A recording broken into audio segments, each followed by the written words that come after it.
Hello everyone.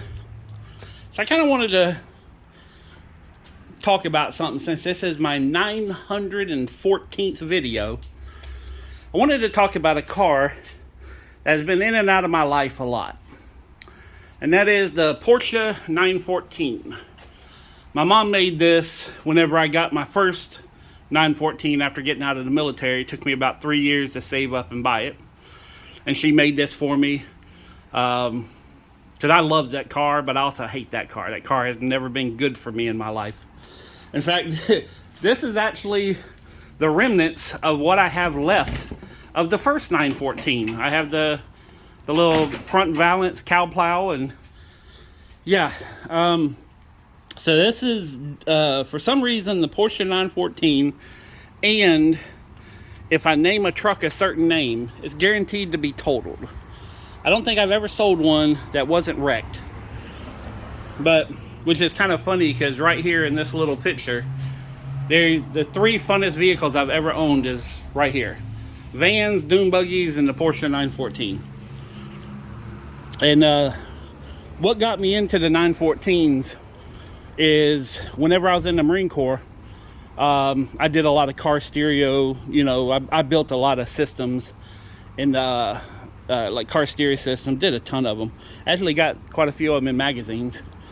And this guy came up and says, man, I want sound. There's just no place to put it. And if you know about the Porsche 914, there isn't a place to put a stereo system. So I actually took some spray foam, made some molds, and fiberglassed in some 6x9s in the kick plates, and took out the center console. And back then you can vacuum form ABS plastic, and I was kind of experimenting with that. So I made a form out of wood and just heated it up with a blowtorch, and that's how I was doing vacuum forming back in the day. But I did a little 8-inch subwoofer and reinforced it with fiberglass. And that was the first time I was ever introduced to the Porsche 914. And so anyways, I got a chance to drive it around for like a week. And fun little car. I mean, it's a horrible car, but it's a fun car. It's basically all the problems of a Volkswagen Bug and the handling of a Formula One car. I mean, it's a phenomenal, horrible car. So anyways, I'm driving around, having a blast. It has a target top, so you take the roof off, and it's immensely fun to drive for a shitbox. So anyways, I get out of the Marine Corps, and I come back here, and I'm doing my hustling, my grinding, my buying, and my selling. And I finally found one, and it was actually a gay dude in Riverside, and I went over there, and he was really weird about it, but I got it for a little bit of a deal, and compared to today's standard, I think I paid like $3,200 for it, and drove it around, had a blast. Lost my girlfriend over that car, because she bought it, whenever I bought it, I guess she thought that I was going to pick up other girls with it, which ironically, after breaking up with her, I did. But no, it was just a fun car to drive. And it was a copper-colored, if I remember, it's either 71 or 72. I think that was the 72. And what's funny is where I'm at right now, I think I saw it a few months ago. There's a little mechanic shop, like around the corner. Is it around the corner? No, it's right there. So that little mechanic shop right there, they had a copper colored Porsche 914, same color as mine. So I kind of think it was mine, but whoever had it after me definitely lifted it, because mine was a lowrider. And like I said, it was a fun car. And I'm pretty sure either that one caught fire or I wrecked it. I can't remember which one. Then after that, I bought a orange one, which I was going to build. And that never kind of happened. So then I picked up, I'm trying to think what was I don't know if the yellow one was the next one or the brown one. I think the brown one was the next one. We're talking many years ago. But I picked up this brown 914. Only had that for about 6-8 months, and was sitting there driving it and wrecked it. And just so y'all know, I'm actually a really good driver, but I push the limits. Whenever I have a car that can be raced, I usually outdrive the car and end up wrecking it that way. Not because I'm a bad driver, but I push the car to the very limit. And yeah, Like, I've never been in a wreck until that whole situation, you know. But I've never caused a wreck, never been in a wreck, but I've wrecked things while on a track or on racing, or, you know, racing on private roads, stuff like that. Never big, just, you know, I think on the Porsche, I slid and hit a curb and tore the wheel off. No, that was the third one that I did that on. But anyways, but yeah, then I picked up the yellow Porsche. My God. So this is back when I had an employee working with me, and I used to rip that sucker all over the place. There's a Sonic on Beach Boulevard, and they have car meets every night. And I just want to kind of set the picture for you, okay? The bad box that's out back behind my shop, that actually has a 416 horsepower race motor in it with dual 6-inch exhaust. Okay, if that will ever run again, it is a phenomenal sounding box truck. I used to race it. For the people that's been around for a long time, the ice cream truck, 0 to 60 in 7.2 seconds. Okay, for a box truck, that's fast. I used to race it. I had a 2007 Mustang GT. I used to race it. But then I had the Porsche. The Porsche I never really raced, but I did things in that no other car could do.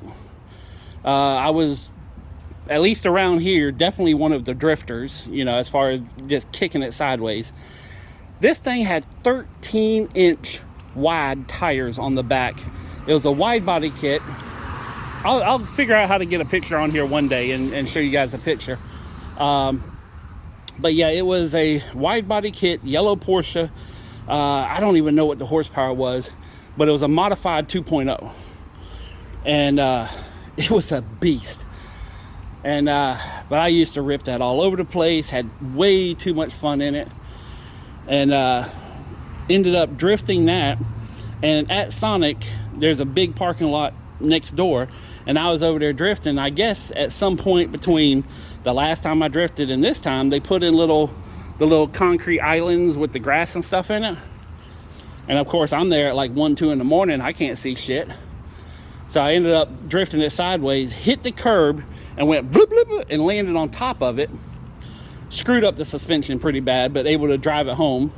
Of course, that night, you know, I got to come back. I can't just leave it at that. So I went and grabbed the ice cream truck, came back and racing people in the ice cream truck. But here nor there. But ended up getting the suspension fixed on it. Had more fun. And then one day I was like, you know what, I'm going to sell it. I was like, hey, Justin, can you go ahead and clean it up? And it's the cleanest. Justin did a phenomenal job. Cleanest it's ever been. The guy comes up from Orlando and has his souped up lowrider.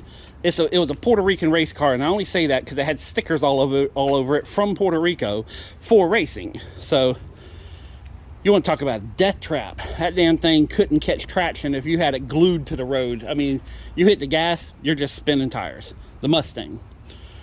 So anyways, I take him for a ride. And now, I have been driving this car for a long time. I know exactly how this car handles. The only explanation is something was in the road that I didn't know. Whether it was oil or what, something. But we're sitting there going, you know, 30, 35 miles per hour, not real fast. And I said, man, this thing handles great. And I just go zip, zip, just turn the steering wheel real quick. Man, that sumbitch kicked completely sideways, okay? And of course, I'm not there, so I can't show you. But I'm going to imagine this is the road. And then you have them little half-round concrete things going along the road. A ditch on the other side of them. A mailbox, a driveway, a fence, and then a tree. I don't know how it slid across all them concrete pylons down into the ditch. The B-pillar hit the mailbox, took out the mailbox, went up on the driveway, slid across the driveway, went up the gate and into the tree. Now, I know I wasn't going that damn fast, and I know how this car handles. There's no way it could have kicked completely sideways unless there was something in the road. So anyways, I limp it back. I mean, and I bring it back, and there's tree shit all over it. The whole side's crunched in, you know. And again, I wasn't speeding. The one time I don't speed, you know. But I lent it back, and the dude still did the trade. Because the rims on this car was worth more than what I was asking for the car.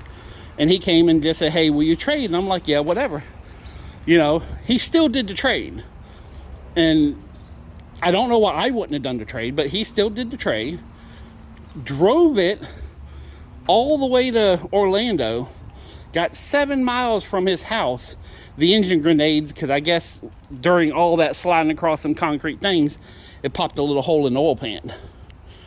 You know? But needless to say, 914s have been a hit or miss. You know, they're fun when they're right, but they always end in tragedy. You know, I in fact, I remember now why I had to take that off. It's because the copper one is when I lost my girlfriend. Well, not just the car, but the car was definitely a heated subject because I bought it. But I had to take it off because the other girl I started dating living in a trailer park, and I couldn't get to her because of the damn speed bumps. I had to take that off to get over the speed bumps. I remember why I took it off now. So, but yeah, it's, you know, and all this being said, because my mom made this picture, I have a feeling there's going to be one more 914 in my life. But I think this time I'm going to do it a little differently. I might end up buying one of these with one of them motors. Maybe. So, but there's a lot of stuff that needs to be done. A lot of things that need to be cleaned up and sold before I ever get to that point. But I have a goal now, you know. But yeah, I just, with this being the 914th video, I just thought I'd tell you guys some stories about, you know, some of the chaos that I've had in the Porsche 914. I've owned 4. I've driven 4, but one of them wasn't mine. One of them I never drove. So I've owned 4, but one not driving. And then I drove someone else's, which got me hooked on them. So,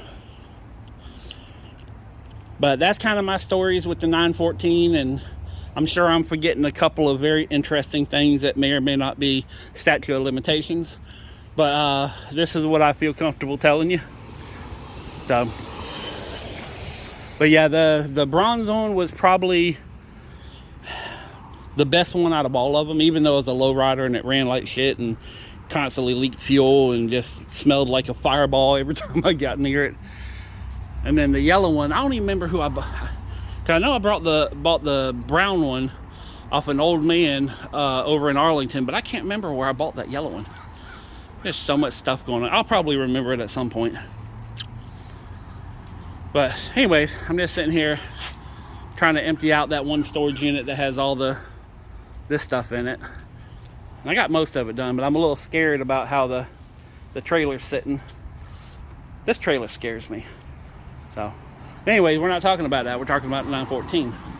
So this is my little tribute to all you Porsche 914 owners out there. Or if you've never driven one or been in one, it's a horribly wonderful little car. And when they run right, I don't think you can have a better experience driving. You know, you got the Miatas, and you got all these newfangled, maybe an Aero Atom. That'd probably be the closest representation, like a really, really old Aero Atom would be how the Porsche 914 handles. Like it grips the road like nothing. I've never driven anything funner. So, but being said, it is Volkswagen engine mounted backwards because the engine's in front of the transmission instead of behind it like on a Volkswagen. They actually made it a mid-engine car, and it was called the poor man's Porsche because it was a Frankenstein of parts put together. But it's something that I don't think we'll ever be able to recreate, you know, out of metal and fire and explosions.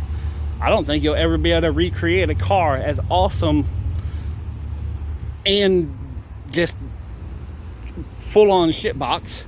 I mean, it is the extreme on both ends, at least my experience with it. But I just wanted to make a little tribute and tell you some of the stories that I've been in that car. On that note, Peace, love, money. I'm out.